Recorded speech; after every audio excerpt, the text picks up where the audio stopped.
Dun, dun, dun, dun, dun, dun, dun, dun. Hey, everybody, welcome to TPIM SR Live. I'm your host, TruePowerIsMine. Today, this Thursday, what a great day, powerful day.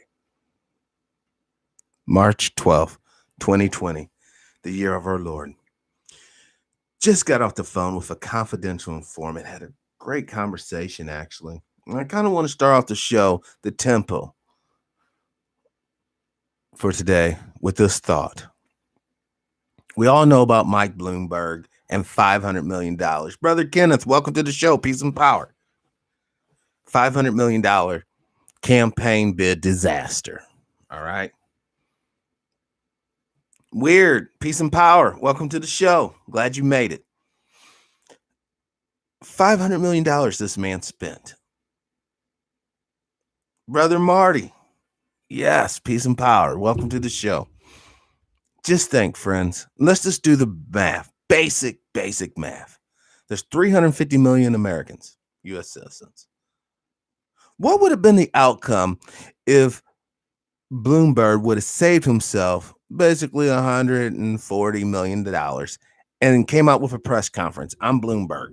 All right. This is a press conference, and this is my best Bloomberg, I guess, imitation.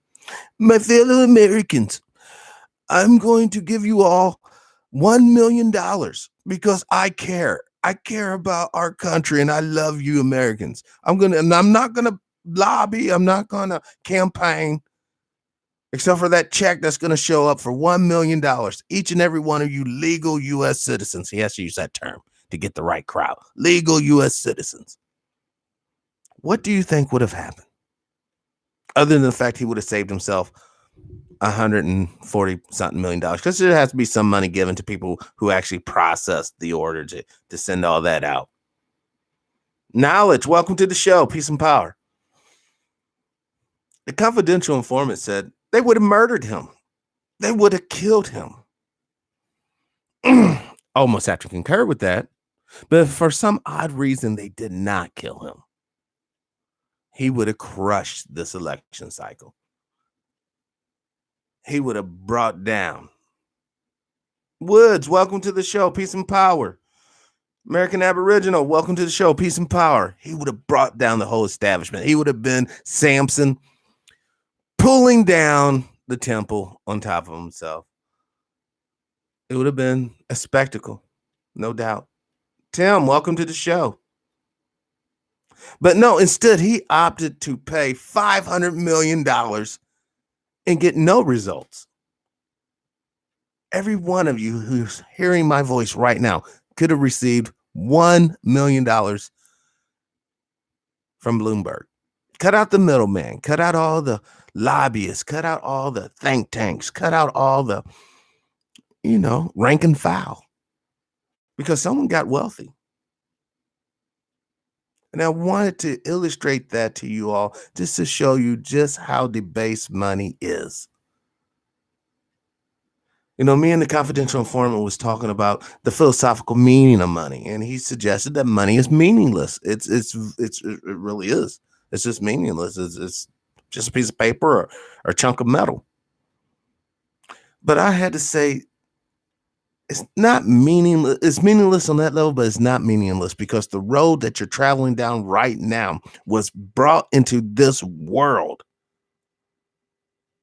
by men and women working on that project. For what? For money. Money is the game changer. Money is what changes an ideal, because money itself is an ideal, but it's the catalyst ideal that changes one's ideal and makes it manifest into reality as long as you have enough resources. And that's why when we rewind history and you see what TPIM SR Live is all about, especially pertaining to Black folks' reparation, then history is going to prove us right. If you want a cohesive society, if you want a nation that is strong, then you have to have members who are economically viable from Jump Street. If you don't, then what you ultimately are dealing with is a class system where some are born with a silver spoon and the others are born with a rag to shine the spoon. maybe a gift to fill the spoon, or maybe the talent to build a spoon for their child. And once a person realizes that dynamics and they plug themselves into that situation, and if they're not on the spoon tip, then that means you're getting spooned hard. We have to understand that as we go down this year into the election cycle, into the new normal, which should have been the old normal to begin with, there's no reason this day and age that we should have public schools, we should have the post office, we should have YMCAs, any of delete all that garbage, delete all these huge centers of basically packing in people and make it more of an individual experience. And you can meet whoever you want, you can interact with whoever you want. But all these mandatory public gatherings should be abolished. That's the common sense approach, because you don't know when are they going to release the next bioweapon, aka virus. And folks, if you don't know, a lot of these sicknesses are intentional, whether it's being manufactured by some poor deluded soul who believes he or she has the right to determine who stays on this planet and who does not. But like I was telling the confidential informant today, there is a biological weapon X that is out there, and it is designed to kill certain people. Let's jump over here real quick, yeah. Let's go to, hold on. Let me fix my camera. Yes, I'm the host and the cameraman.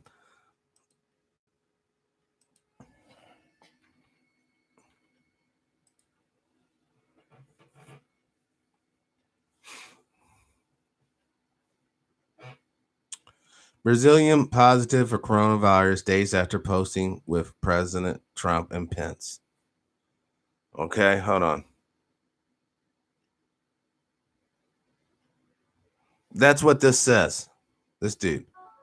Dude is infected. Dude is infected. You guys don't want to accept that. Oh, no, true. That's not real. Blah, blah, blah. It'll come out. Can't cover up the truth forever. As soon as I said that, thunder just outside. That's crazy. Coincidence.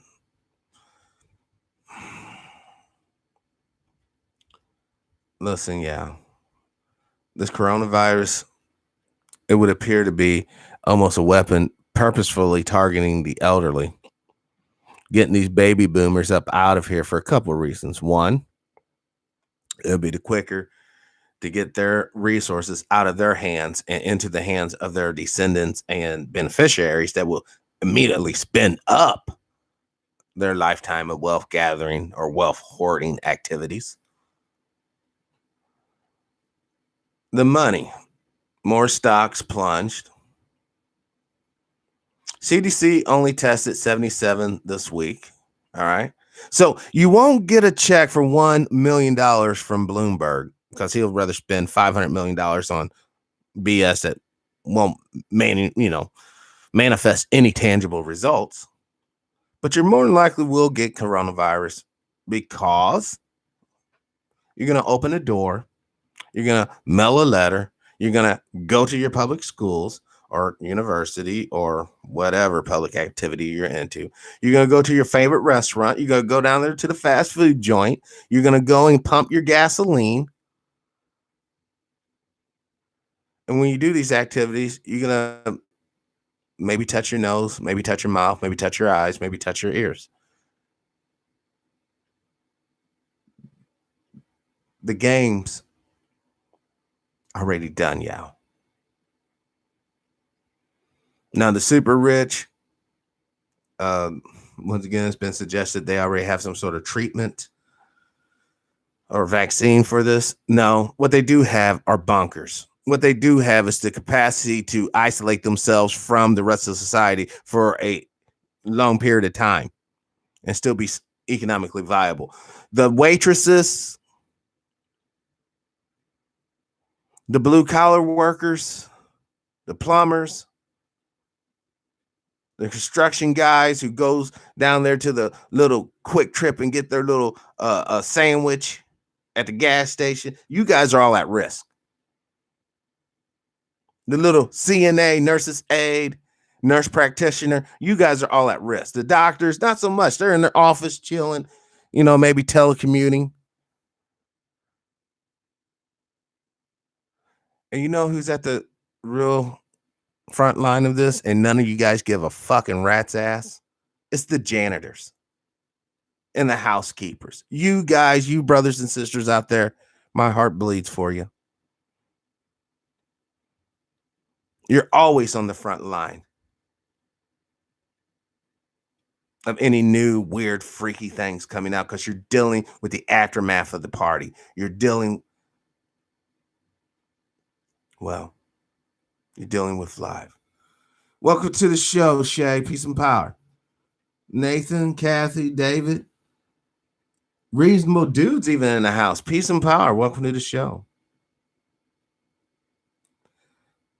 You see, gal,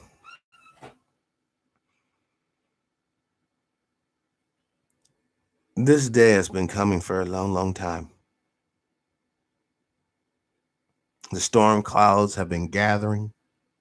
The haters have been sabotaging and murdering those who could have possibly helped us. But all that's in the dice, and the dice have been rolled. Tom Hanks in isolation in Australia. See, one thing when me and the confidential informant was talking about that made sense, it's sort of like the AIDS epidemic or even the opioid epidemic. It really depends on what demographic group is really been hammered in the beginning, how people react. And you can tell by the reactions of this particular pandemic, the people who have been affected are the upper middle class and wealthy people of the world. They're the ones who are traveling to China. They're the ones who are, well, let's just say it like Ronald Reagan. You had trickle down economy where you give the rich all the money and it's supposed to trickle down. Well, that didn't happen so much. But lo and behold, you give the wealthy a disease and it does trickle down to the poor. You see, when you're over in China on your little vacation and you're going down there to those markets to eat the rat, because who do you think is really buying that type of stuff up? It's the tourists. They're buying it up and eating that slop, having their little neurotic fantasies. And then after you do that, you go back to, I don't know, Vatican City or Rome, clean yourself up, and you promptly stick your hand in a young man's backside. And you don't wash it off. And then you give that little vanilla wafer to some other little woman, some old man, bada boom, bada bing. That's how the disease spread. And even when you look at the infection rate in Kemet itself, the only areas truly getting hit are those with, let's just say, non-Kemetic genes. So in other words, you have an Italian in, I don't know, Tanzania or Ghana, and they report, hey, we got too sick. There are these Italian cats that came down here that maybe they were looking to buy some land or looking to, do some sex work, sex vacation type shit. And that's how a lot of the poor people, you know how you guys gonna catch it? It's from the whores. It's from the rent boys. It's from the sex workers. Because you won't submit to somebody in your economic class because money does matter, especially in matters of love. Money matters. You're going to try to live this so-called crazy ass life where you're going to, fuck your way up to the top as if that's even possible.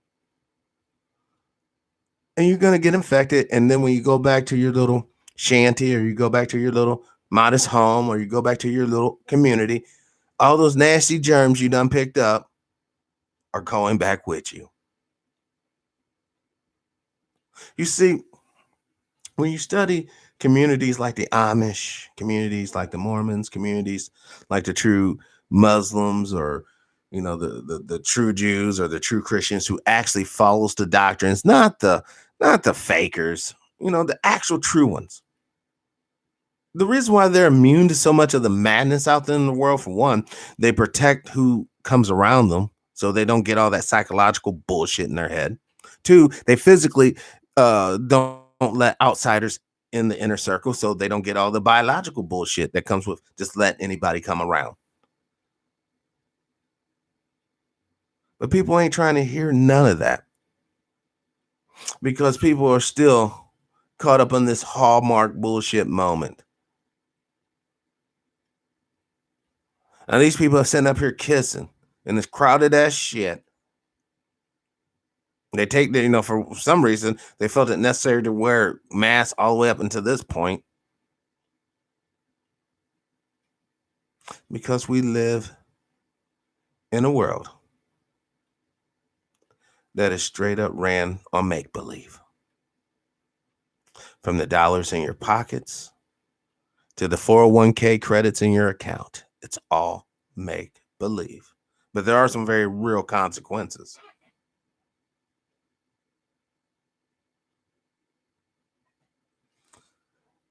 In divided America, misery is looking for company, civility, or civil war.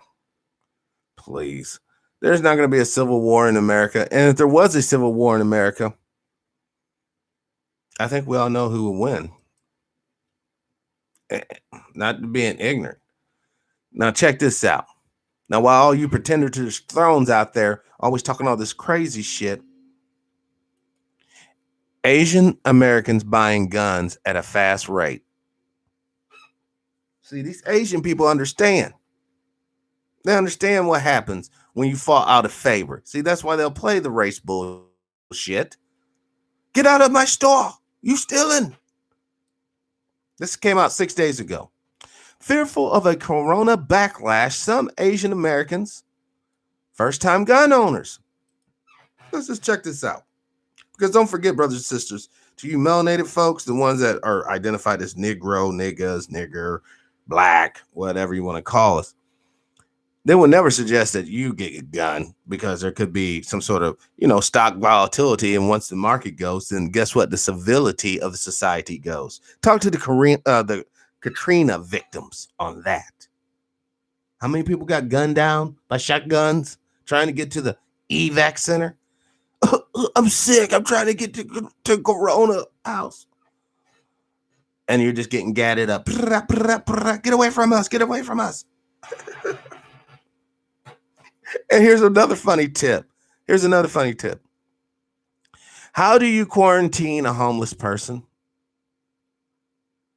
No, seriously. How do you quarantine a homeless person? Now do you kiddos start to see what's really at play here? You can get the blight of the homeless off the streets. You can have more control over the already heavily monitored society. Shutting down certain regions at will. We suspect there could be an outbreak. This whole region shut down. George Orwell would blush at what's going to happen here. Hitler and them would cream their jeans. Oh my God, they have this much power over the people? We want to be saved. Oh my gosh. Feel for a corona backlash. Some Asian Americans are stockpiling up on guns. And see how psychological, even when I said that's not even psychologically threatening. Let's just do a psychological game here.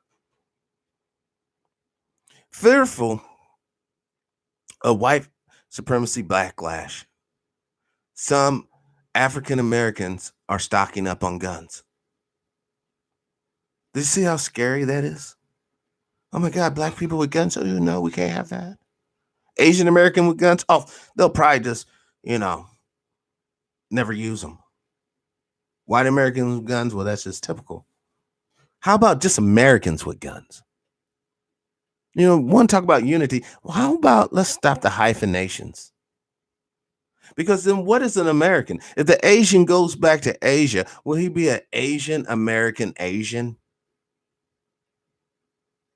Or will he just be whatever nationality he pops up in?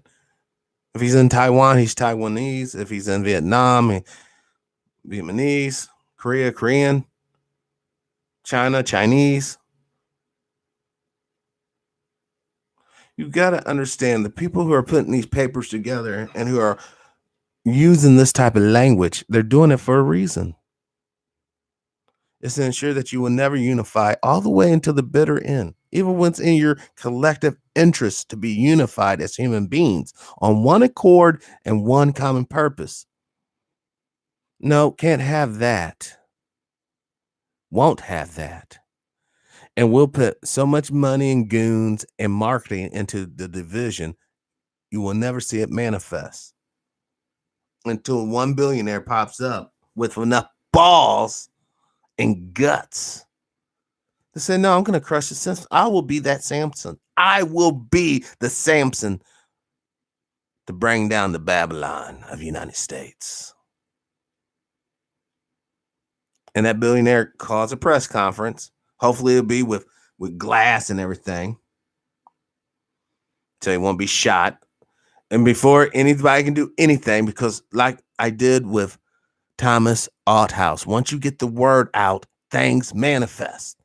And he says, or she says, it could be a woman, maybe Jeff Bezos' ex-woman, Mackenzie Bezos, maybe she will be the one. I mean, she has like $86 billion. All she has to do is 500 million and free the American people. I can see it right now. I'm Mackenzie Bezos. For X amount of years, I was sexually exploited by Jeff, that little troll. Now I'm going to free every woman in America. And because the government won't give black reparations, I will. I'm going to give every U.S. citizen legal a check for $1 million. And then she puts her little pinky up to her mouth. That will crush the system. Now, people in the economic world will be like, true, that's a recipe for rampant inflation. That's a record, Yeah, I guess it could be. Absolutely. But see, that thought, as unpalatable and as unpractical, as impossible as it seems, just because I put it out there in the universe, it will manifest sooner or later. The most powerful thing on earth is our words, and how we elect to use our words, how we elect to construct our thoughts into words means the difference between poverty and oppression, prosperity and privilege. But it's up to you to take these ideals and run with them. And not just to, yeah, the boss, I'm running up with another bunch of potatoes, boss. And so he can pat you on the head like a dog. You better understand the game is rigged. The game is rigged, damn it.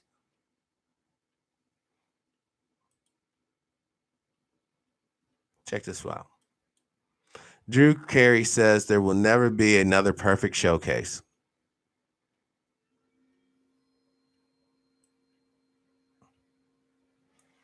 All right, check this out. No, this is important. I want you guys to hear this because this will, everybody who's ever seen The Price is Right, a game show in the United States, you will understand what I'm about ready to show you here. You're going to understand it better than most, because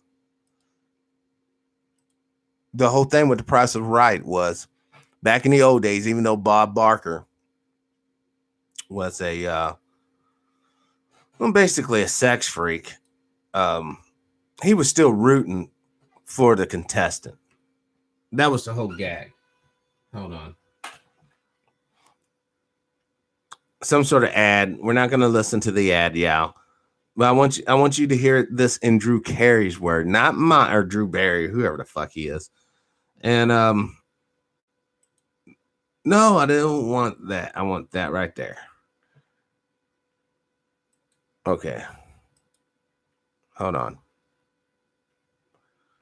It's like YouTube knows what I'm Starship, and everybody was like, "Let's status and practice there. What are we going to do? What does this mean? What does this mean?" Yeah, does this happen? Is this possible? Right. You know, could this even happen? And we're clapping along, and I'm looking around, and I glance up, and I'm like, there's a camera staring right at me, just right in front of me on the stage. Did someone cheat? That's got to come. Yeah, and this fan group had a lot. We knew that this guy was yelling out prices because we knew the people that were in the fan group. That question has popped up. You know, oh, he cheated. Did you cheat?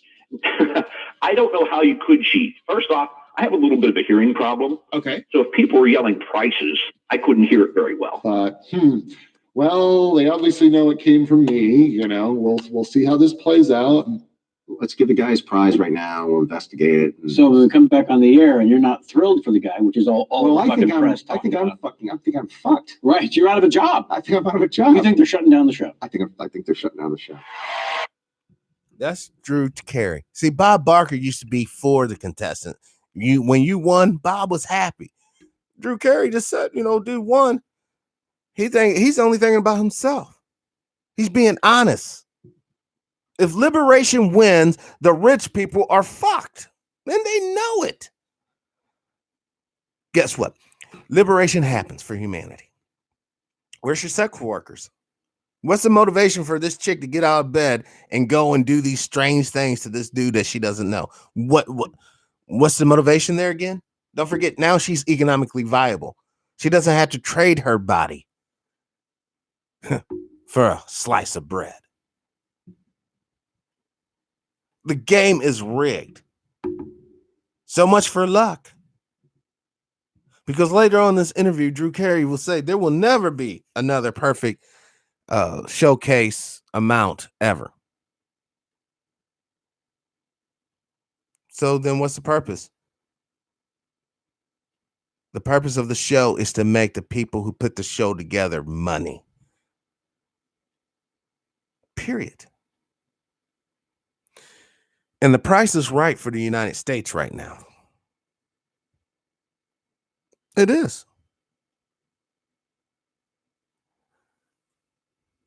And this message is for the billionaire who's listening. You, sir, could be the one that kicks this thing off. Now, people are going to do what people do. And like the confidential informant says, anyone doing this type of behavior is in grave jeopardy of, I don't know, brakes going out down a very steep hill, or maybe a sudden heart attack, or some sort of random drive-by, or, you know, maybe some sort of corona infection. Because I hate to say this, the rich are willing to kill for their status and power. There, I said it. The rich are willing to kill for their status and their power. And the poor, well, I guess they're willing to keep on putting on them bootstraps and going to work, huh? And praying that when they get old enough, the rich man's going to take care of them in the form of a pension or Social Security, because their poor backs done broke and their poor hands are all arthritis up. Let's try to catch where Drew basically says you're never going to win the ultimate prize on The Price is Right. All right, welcome back, everybody. Sharon. But finally, they bring the lights back up, and Drew and the contestants are in place. And this is probably the saddest moment. She only missed her showcase by $494, which with that much money involved was a pretty darn good bid. He walks over to Terry. And I thought they were never going to air it anyway. Right. So I was like, well, fuck it. They said that before you went back on the air. And I didn't think they could. Right. Yeah, I remember hearing somebody wondering how they could even air it. Right. You know, if there was a scandal. Right. You know, and I was like, well, this is fucked. You know, I mean, I was so depressed right then. Actual retail price $23,743. You got to His write display changed to just a 0, and then they showed his total. And Linda went up on stage. Terry, I think, was more like shocked than anybody that he was on the nose. And Linda went up and gave him a hug, and they went and looked at the prizes. And oh, it was a standing ovation. I was stunned. You know, it's just like being dipped in Novocaine. It wasn't like 4,700. No. It was ridiculous. Yeah, it was right on the. Yeah, it was crazy. Yeah. And so everybody thought that something happened. you know, we're all in the audience clapping, and we're all on our feet because it's such an exciting moment. And I'm standing there smiling and clapping, and Kathy Greca is standing right in front of me on the stage, just shooting me the dirtiest look I've ever gotten in my life. And there was a producer on the show my first year. They'd been there 35 years. Right. He'd been there his whole television career. It was his first job out of college. And then he wasn't there my second year of the show. And this fan group, they didn't blame me for him not being there, but we thought somebody from the staff was also mad about this and was cooperating with the fan group and was like, just to fuck the show over, gave the guy the price of the showcase. Yeah. That's how they think.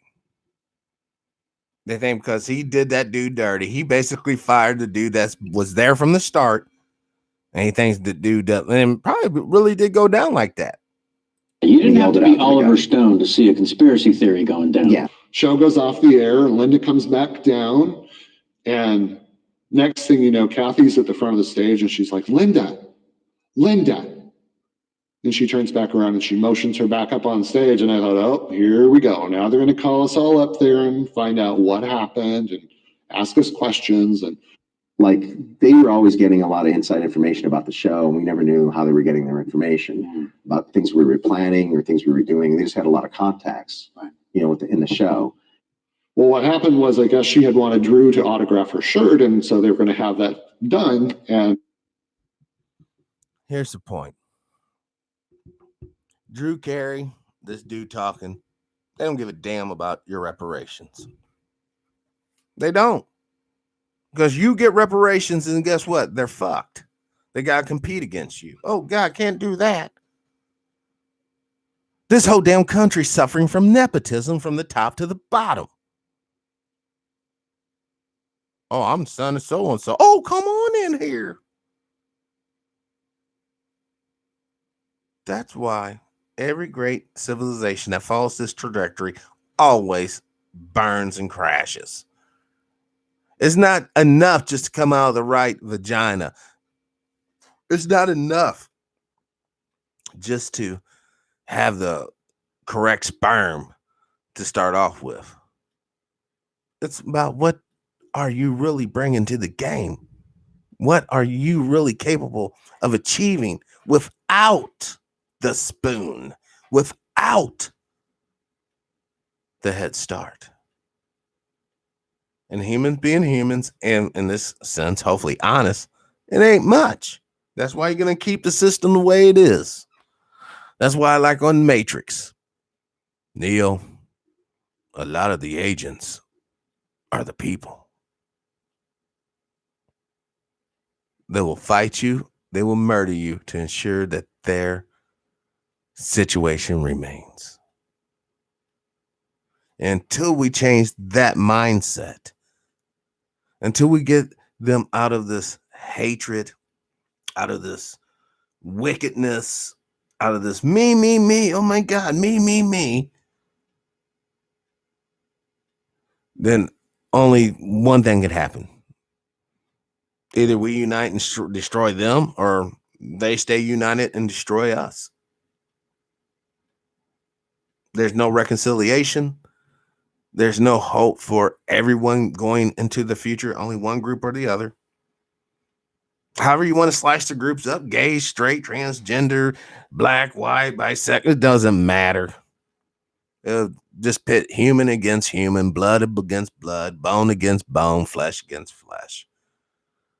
And who wins in that type of conflict? I wonder who would really benefit from humanity slaughtering each other at wholesale rate. Who would really benefit from that? I don't know. I mean, if spirits were real and there was such a thing as the devil, I don't know. I mean, maybe, you know, bada boom, bada bing, The devil might benefit from that. People dying in ignorance and hate, anger and passion, instead of dying in fulfillment and peace and hopefully a little wisdom and knowledge. So they took her up and he autographed her shirt. And they were mad about this guy not being here. So we all thought like, oh, they're just fucking with us now because they're mad. And now they're the producer, the 35-year. Yeah, now they're mad because this guy's not here anymore. They're just trying to fuck with us. There was discussion because they had fired Roger Dobkowitz, who was the producer from day one, and they thought that I was part of this fan group that was trying to take the show down. And turns out the guy was able to, because he beat the game. Yeah, because we repeated prizes so much, he was able to just like memorize all the major ones we give away. There were all these theories, none of which were correct. I mean, I think we've proven that I've known my prices from day one, and it's not unusual for me to help people win. Right. Now it's like constant meetings, constant prize pitching, like that's never going to happen again.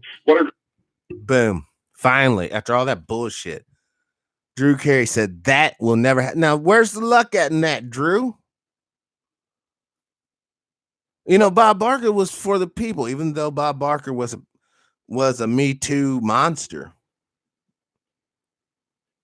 Bob Barker, if you was a chick up in there, he was like Trump. He's grabbing you by the pussy, straight up. Bob wasn't playing around. Get your spade and cats neutered because Bob's fucking everything in sight.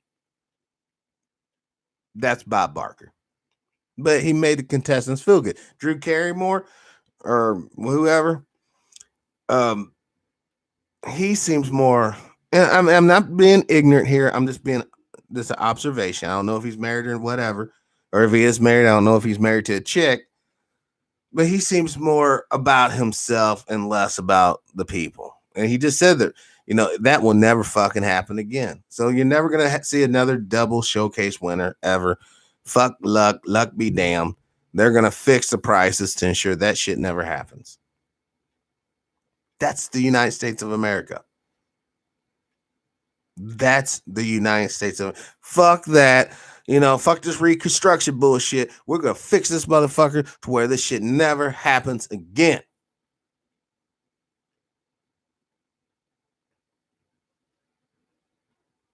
And on that, I pray and I hope you all understand. That means those who are born with the spoons will keep thy spoon. Those born without the spoons, once again, you had better be born with a rag in your hand to shine the spoon up. You have better be born with some skills with your hands to fill the spoon up. Or you better be prepared with some lube because you're going to get spooned. And they're willing to kill for that dynamics. I want you to keep that in your mind. They are willing to kill for that dynamics. They're willing to ensure with a smiling fucking face that you remain economically non-viable. Because the moment that you're not, then they're fucked. And that's just the price is right.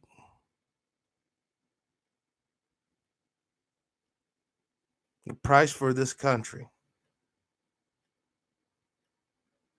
Well, as a kid, I thought it was played by those men and women who lay down their lives in battles and wars. But that's propaganda bullshit.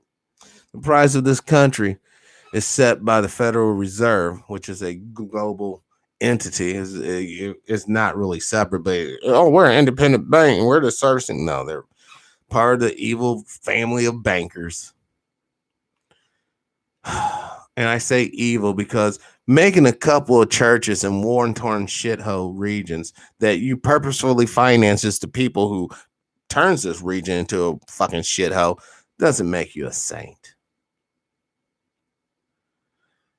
Setting up a couple vaccine programs to inoculate healthy poor people to see the effects of your latest drugs or agents, that doesn't make you a saint. Going into a shithole region that you purposefully debase and you basically topple their government and you force them to take basically high interest rate loans from you, and you force them to privatize all their natural resources, in some cases, including the people, that don't make you a saint.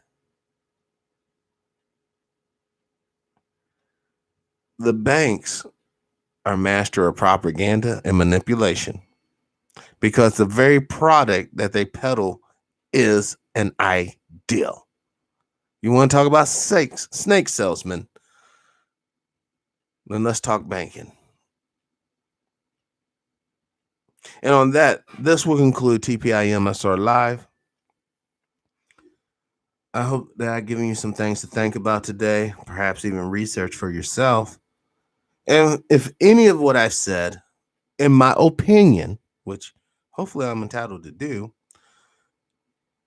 then please, in the comments below, point them out. True, you're wrong on this. True, you're wrong on that. But if I am correct and you internalize this to be true, then share this message with someone else in your words. And let's get a mental virus happening for Black folks' reparations. Let's infect the minds and brainwash the people to see the good of uplifting Black folks and making them economically viable across the board as a group, and how much stronger they will make the nation once they have money in their hands to become consumers of goods and services, or perhaps even business owners. Because right now, because of the lack of reparations, just think how many of us were never given the opportunity to bring forth goods and services and products that would have greatly amplified and increased another human being's quality of life. Because of the way the system's designed, they don't give two shits about those people. And they definitely don't give a fuck about us. So live your life with integrity without hate, envy, or greed. And as always, brothers and sisters, please, please, please, let's try to be kinder to each other. Peace in our power, unity in our victory, and dignity in our respect. Liberation. I'm out.